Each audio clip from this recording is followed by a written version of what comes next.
Olá! Dando prosseguimento à nossa série de estudos, hoje falaremos sobre a fundação e expansão do islamismo, tema que servirá de base para a continuação das nossas análises sobre a história do cristianismo. Que ele, o Divino Mestre, nos abençoe, possamos ter um ótimo aprendizado juntos. Muito obrigado.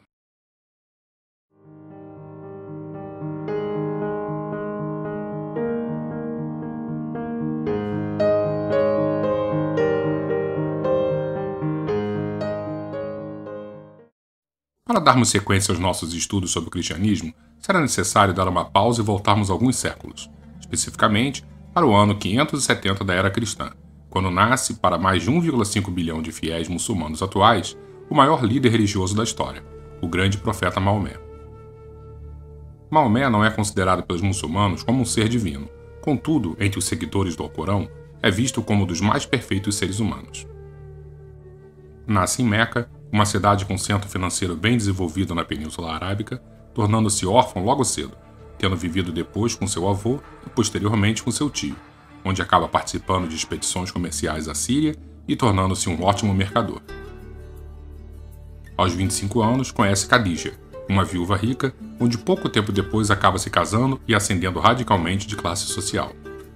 Em sua cidade natal, se encontrava um santuário conhecido por Kaaba, que era venerado por todos os árabes, sendo alvo de uma peregrinação anual.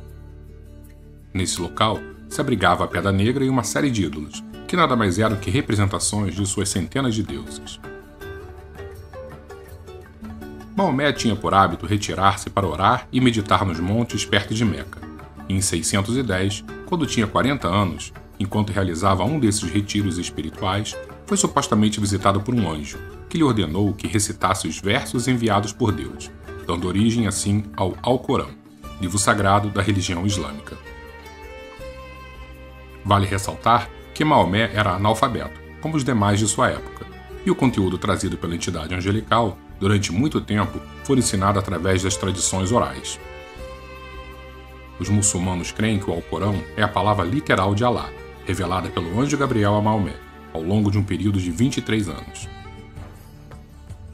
Em 613, Maomé começou a pregar em público os versos que recebia em seus transes, ganhando seguidores e dando assim início à religião que mais tarde seria conhecida como Islã. Mas à medida que os seus seguidores cresciam e os conceitos do profeta se fortaleciam, principalmente as ideias monoteístas, ele se tornava uma ameaça para os líderes locais, cuja riqueza se apoiava nos mais de 360 deuses que veneravam e também lucravam.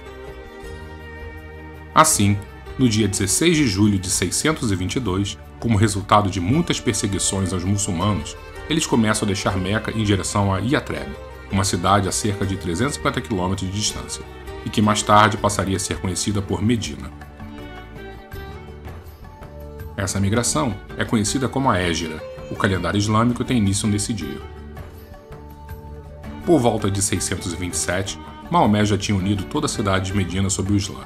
Os habitantes, após um período de negociações, tornaram-se aliados de Maomé e aceitaram a sua religião. E é aí que ele toma uma decisão muito importante, regressar então a Meca e tomar posse da Kaaba, dando início assim à primeira Guerra Santa muçulmana, isto é, a primeira Jihad. Em Meca, todos os ídolos na Kaaba e em outros pequenos santuários são destruídos, e a cidade também se converte ao islamismo. Maomé, então, começou a estabelecer alianças com as demais tribos árabes, sempre à base de negociações e muitas batalhas. E à medida que a sua força e influência cresciam, mais eram os grupos que cediam à conversão. O profeta acaba morrendo em junho de 632, com a idade de 62 anos, deixando como legado uma península arábica e todas as suas tribos unidas em torno de uma religião, mas deixando também um sério problema: nenhum sucessor natural. Ficam na liderança entre um califa escolhido por um conselho de Medina e um dos genros de Maomé, e esta disputa é que vai originar a divisão do Islã entre os sunitas e os xiitas. Mesmo com essa rivalidade, o islamismo se expande e em poucas décadas já havia tomado todo o Oriente Médio, parte do Império Bizantino, o norte da África inteiro e o sul da Europa, mais especificamente a Península Ibérica.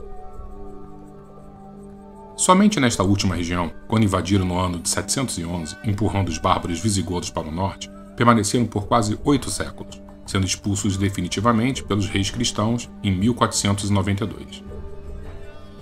Aqui vale a lembrança de que só não conseguiram continuar com a expansão para o resto da Europa porque o exército de Carlos Martel, do Reino dos Francos, impediu o avanço. Isso foi falado no nosso 6º episódio. Desde a morte de Maomé, diversas dinastias alternaram-se sucessivamente no califado. Podemos citar algumas muito importantes para o nosso estudo, como os Omíadas, que foram expulsos de Damasco para Córdoba, na Espanha, e os Abássidas, que governaram a partir de Bagdá. Não podemos deixar de citar que, apesar do domínio pela força, o islamismo foi responsável por grandes avanços em diversas áreas do conhecimento.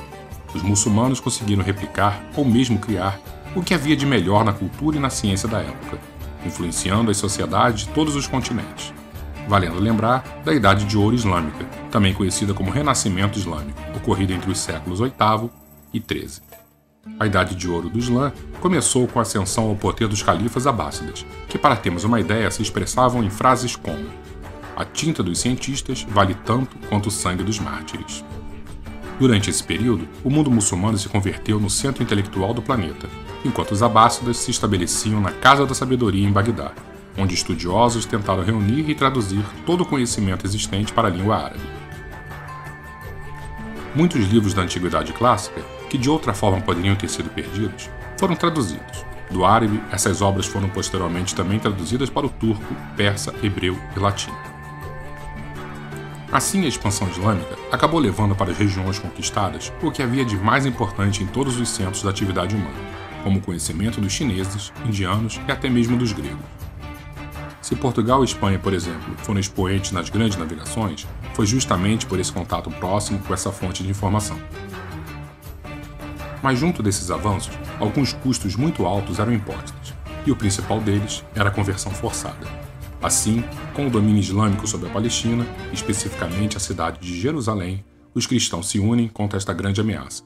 Mas esse já é o nosso tema do próximo episódio: as Cruzadas.